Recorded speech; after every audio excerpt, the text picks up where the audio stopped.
¿Qué hace a Santiago ser como es? En cada episodio nos permitimos reflexionar sobre la vida en nuestra capital, desentrañar fascinantes historias que esconden sus barrios y también viajar en el tiempo para descubrir el pasado que residen en sus edificios. Si te apasiona explorar las capas de esta ciudad, acompáñame en este viaje aquí en el podcast de Vane por Santiago.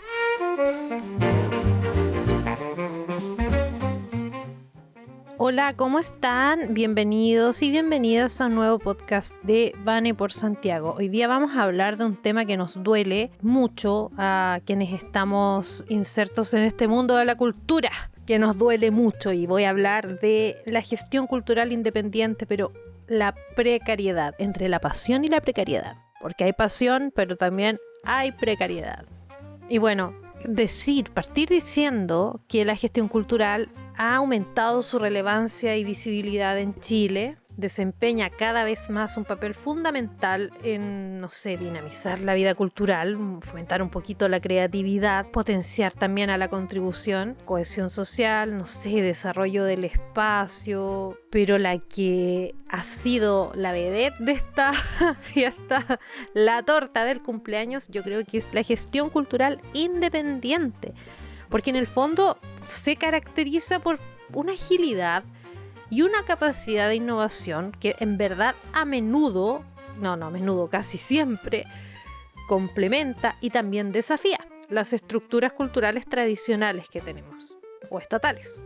Y bueno, en el último tiempo se han observado esfuerzos grandes porque se profesionalice esta labor de la gestión cultural independiente, buscando que gestores tengan más herramientas, más competencias para poder estar en este sector que igual es complejo, porque no es un sector de necesidades básicas, y cuando algo no es necesidad básica, entonces lo obviamos, lo dejamos de lado, y por lo tanto esta profesionalización todavía tiene un montón de desafíos estructurales persistentes, y al final a veces uno como que se cansa, te echa a perder la experiencia de vivir la cultura, en mi caso de divulgar, deja de ser entretenido, porque en el fondo hay constantemente chaqueteo y también hay constantemente, como el hecho de no, tú no perteneces al Estado, entonces no puedes trabajar en esto, y es como, ¿por qué no?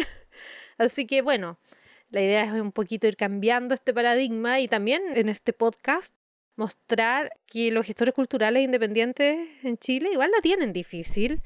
Hay una tensión constante entre la pasión y la vocación y el compromiso artístico, pero también no, es que tú no trabajas. Al final la precariedad y las condiciones laborales, económicas, sí, se ven súper afectadas porque no hay un desarrollo económico en este espacio. Esto es una característica ya típica del sector independiente en general. Y también, ¿por qué no decirlo? Igual Chile ofrece un marco, un espacio bien particular para esta tensión, en el sentido de que no se desarrolla la cultura, las artes, porque igual tenemos un legado de políticas neoliberales. Y la verdad es que eso significa que básicamente todos tenemos que rascarnos con nuestras propias uñas.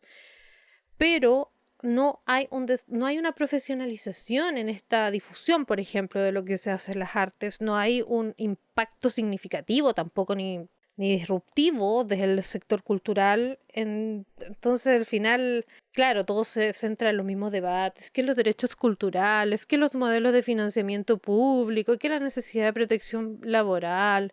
Y seguimos en este escenario complejo donde tenemos que sí o sí hacer lucas para mantenernos, pero hay unas altas expectativas en todo, en la cultura como motor de desarrollo social, pero no hay una inversión grande. Al final es un círculo bastante malo al que nos vemos enfrentados dentro de este mundo.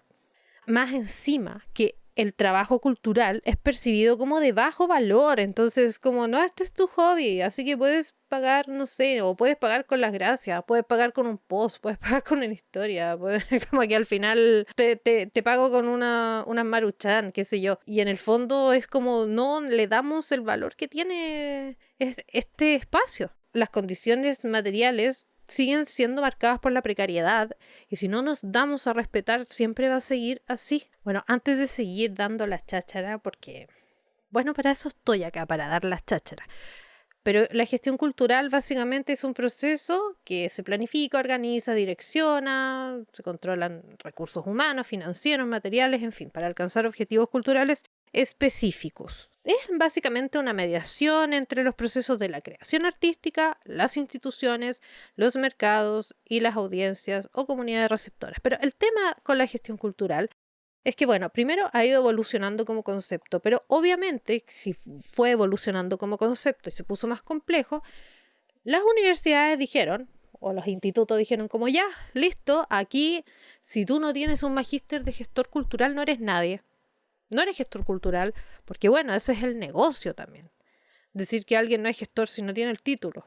Cuando hay un montón de gestión cultural independiente de gente que no tiene el diplomado, que no tiene el magíster, porque además hacer eso es carísimo, ni siquiera hay unas becas como para que se formen más gestores culturales. Creo que hubo un año, accedieron unas 30 personas, un poco más, un poco menos, ahí me pueden venir a corregir a los correctores que les encanta corregir, pero en el fondo es poco, o sea, si yo quiero hacer gestión cultural, como por ejemplo en una institución, tengo que ya estudiar la especialización, qué sé yo, súper caro que no me asegura que voy a retribuir la plata invertida. Entonces al final no es tan conveniente. Así que, ¿qué es lo que se hace? Se hace de manera independiente y porque quienes hacemos esto consideramos la cultura como un factor que se puede desarrollar y transformar aún más, está en constante evolución. Pero sí, definitivamente creo que hay también un negociado con el tema de que se formen más y más gestores culturales. Por eso destaco tanto la gestión cultural independiente, porque en el fondo los practicantes tenemos autonomía. No hay vínculos laborales, pero no quiero decir que, o sea, me refiero a vínculos laborales con una institución, con una sola institución pública o privada.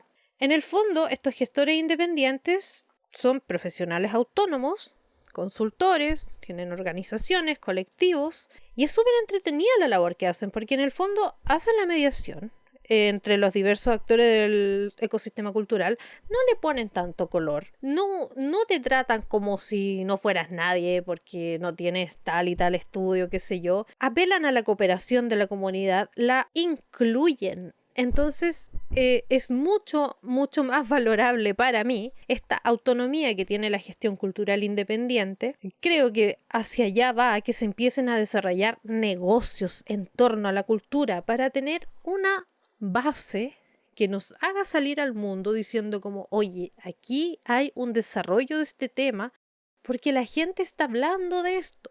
Entonces, claro, con esto igual vemos cómo es la realidad cultural, porque en el fondo hay que siempre estar operando fuera de las estructuras estatales formales, porque al final de cuentas no hacen mucho por la cultura, siempre están dentro de una élite que es como que no abarca todo el espectro, no le interesa a todas las personas y en el fondo tenemos que hacer que este ítem, esta temática le interese a la mayor cantidad de gente, no importa con qué expresión, por decirlo de alguna manera. Incluso voy a bajar más la información, no me importa si a ti te gusta leer, no me importa si te gusta el teatro musical, la idea es que estemos hablando todos dentro del mismo marco para que así se pueda seguir desarrollando esto y que empiecen a haber inversiones.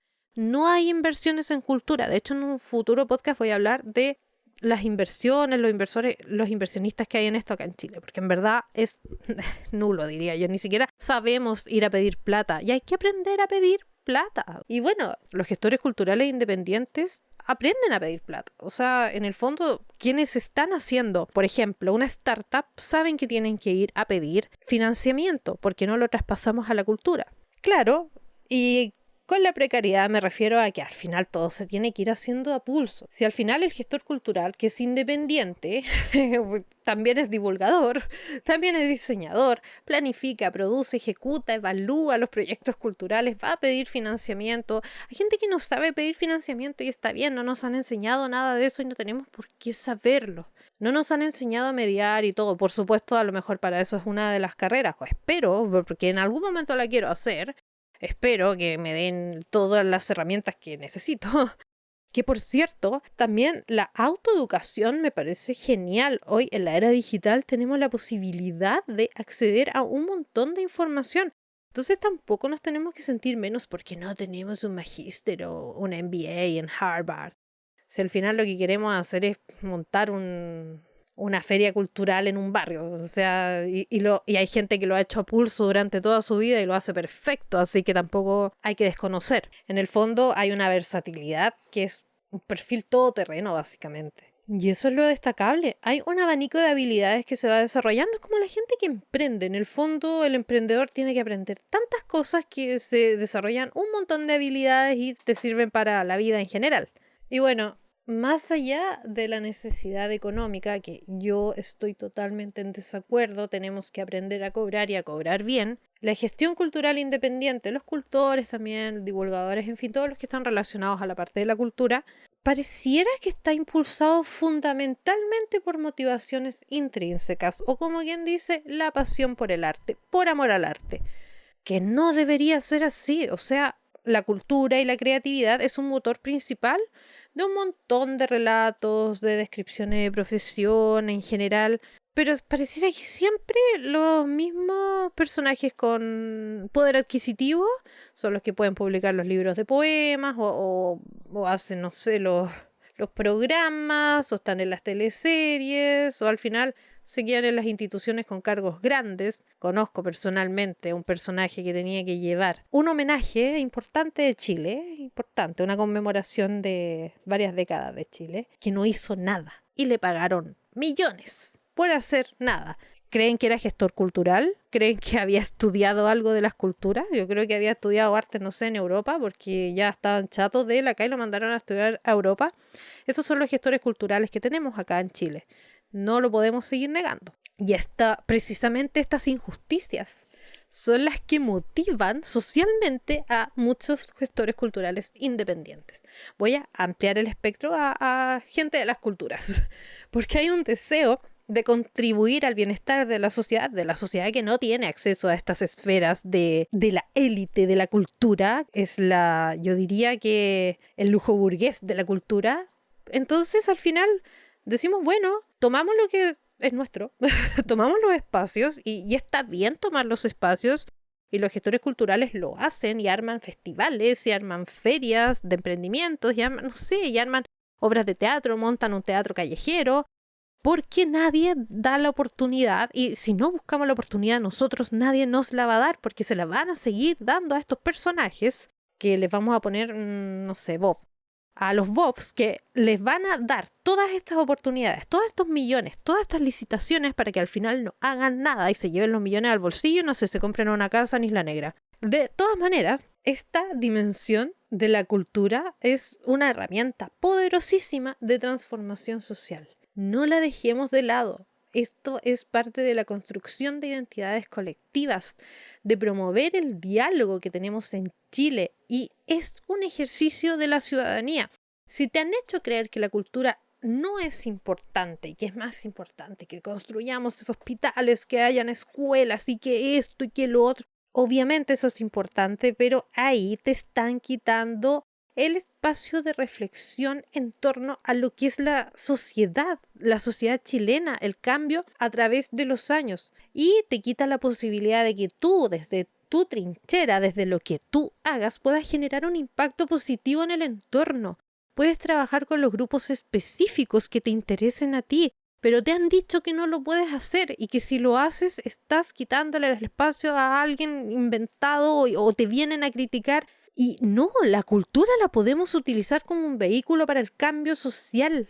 Es muy, muy potente lo que tenemos entre manos y ya no nos pueden dejar de lado. Tuvimos un apagón cultural histórico en Chile, pero eso ya pasó. Se han hecho versiones de lo que pasó en la época de la dictadura y me parece bien porque hay que tener memoria, pero tenemos que seguir realizando las cosas de los nichos de lo que nos importa hoy en día, ir concretando ideas propias, llevar a cabo proyectos que se consideren valiosos, significativos, alimentar el sentido de la realización, no lo podemos dejar de lado. Y sí, hay un rol de la vocación y la satisfacción personal y qué sé yo, pero el hecho de que empecemos a tomar nuestro espacio a ejercer nuestro derecho ciudadano va más allá de una simple elección, así como de, ya, lo hago por amor al arte. Es como la motivación que tiene y la satisfacción personal que tiene el desarrollo de esta área. Y aprendamos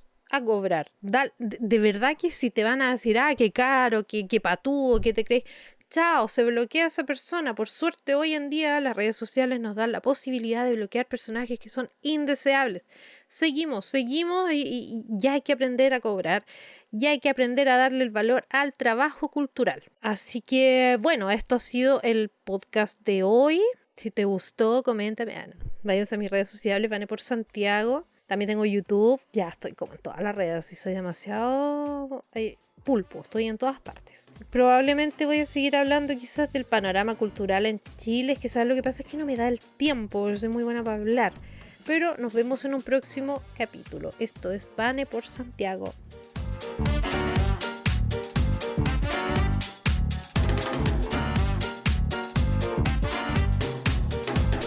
Muchas gracias por acompañarnos en este nuevo capítulo y te invitamos a seguir descubriendo las infinitas historias que Santiago nos tiene preparadas y para contar.